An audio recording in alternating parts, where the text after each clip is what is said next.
won't use that? No, I liked it. It looked great. Come on. How's it feel to be clean shaven then? I shaved the moment I got home. I was so upset. I just scratched myself and shaved. Did Larry Brown, when he was going around the country, when he was out for a while visiting practices, did he ever come here? He did not. What kind of, have you had a relationship with him? You know, we coached in the pros. He's obviously closer to John at Kentucky than he is with me, but that doesn't diminish the amount of level of respect I have for him. Can you believe at his age that he's come back and seems so energized? I don't, because I know I know, good and bad, the toll professional basketball takes on your body. It's a lot of games, it's a long season. And, you know, when you are as passionate as Larry is, it really is a phenomenon that he can be this passionate and love to teach that much. And I really admire that. Are you surprised? I mean, Kansas obviously is a big name program. UCLA was a lot. This is not a place that really is known for basketball. I just think he's a teacher, and he doesn't care a whole lot where he teaches. You know, he took the Bobcat job. He took, you know, he's dealt with all types of. He coached Allen Iverson, did a tremendous job with him. So he's coached, you know, all different type of guys, and I just think he's great. I think he's very lucky to have him in our game. Is it an equal toll if you lose in the pros for one game, or you lose like you did on Saturday? What's harder, a college loss or a pro? Oh, the college is much harder, much more difficult because you don't have you got to get on to the next game, and you know there are sometimes in the pros, you know that you know like you know when you're going to lose and have a good team. You know you can sort of break it down. You know, this year in college basketball is really fascinating. It really is fascinating. This year, more than any year I can remember in college. As I said to you last press conference, you know, I thought that Michigan State would come into its own, get healthy, and they lost at home to Illinois. So this is the most unpredictable season. I mean, you guys, I know you all fill out those brackets, and you know, don't be going to the bank and thinking you're going to take Warren Buffett's money, because you're not. No. I mean, this, forgetting the chances just to even get anything right this year is going to be very difficult. Why do you think that is? I don't know who, you know, can you tell, I mean, can you pick a top 20? I mean, you have teams that are ranked, you know, 18, 19, 20 that can flat out play. You have Kentucky at 25 that can flat out play. You know, it's maybe not that night in, you know, Columbia, but they can play. And, you know, it's just that there are so many teams that are really, really good and terrific coaches. You know, it's I'm blown away by it. I don't. Are you at all surprised about that this year? I mean, at the beginning of the year, a lot of us were talking about maybe 5 or 6 teams that we thought were legitimate title contenders. You know, now there's probably 20, 25, like you say. Yeah, you know, a lot of people don't. I've been a believer in Wichita State from day one because of the amount of prep time I had to put in. I think they lost 1 player from last year's team.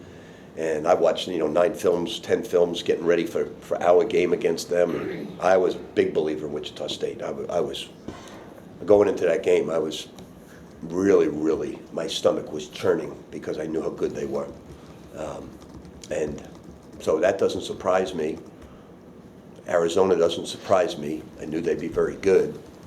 The Big Ten's great. I knew Kansas. Kansas is battle tested. You know, they're battle tested. And I told Richard this the other night. I said, "You're battle tested. You've played great competition, great competition." As long as you've been doing this, is there any difference when you're recruiting against Richard? When you're recruiting a kid that he's recruiting?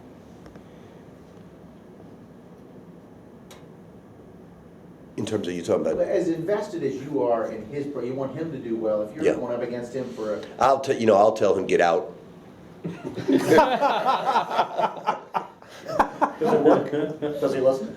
No, I'll tell him when I know, and he would tell me get out. That, you know, it's not going to.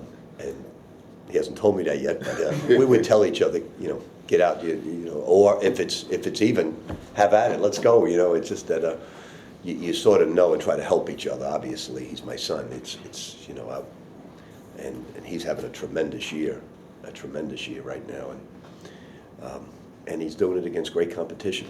And he carries himself. I'm so damn proud of that young man. He's carries himself great on the sidelines. You know, even when he loses, you know, I watch the way he shakes the other coach's hand and handles himself a great. You know, I'm just so proud of him. Tearing up.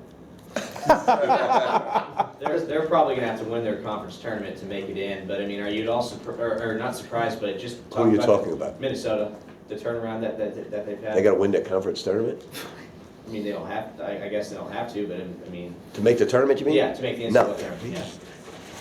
He's one of the last four in, according four to in. Joe. So, you know, he definitely. I mean, he's got the third toughest schedule in America, and he's got big time wins. I don't understand how they figured this out. I saw on ESPN, we're 1-5. Connecticut and SMU have been ranked. I don't get how they figure those things out, because we've beaten some ranked teams. I mean, 3, I think. I don't know how they figure that out. Do you, Kenny? No. Because they weren't ranked when you played them? When we played them, we were. Oh, exactly at that time? At that time. Well, things change. I mean, you can, you know, you gotta say whether they're ranked or not. We beat them. I mean, anybody who looks at Connecticut and SMU, and they're ranked teams. If you're on the committee now, is this like one of the toughest jobs ever, trying to pick a field? I think seating wise, it's gonna be the most difficult. I wouldn't wanna be in their shoes. And, you know, from what I understand, true or untrue, I happen to know 3 guys who chaired the committee very well, and Mike Tranghese, C.M. Newton, and who's the other person that I work with? Michael, C.M.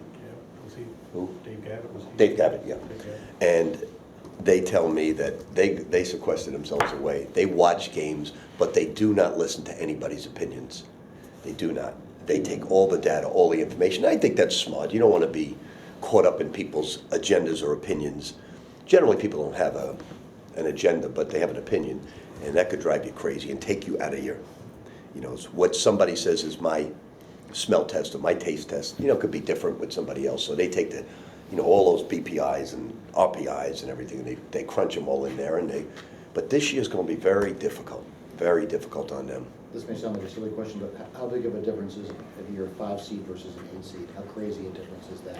Because that's how close. I actually these think things this year the seed's really important, more so than other years. It does. Yeah, I do think it's very, very important, because if you're a 5 seed, you're going to play a great basketball team. You know, you're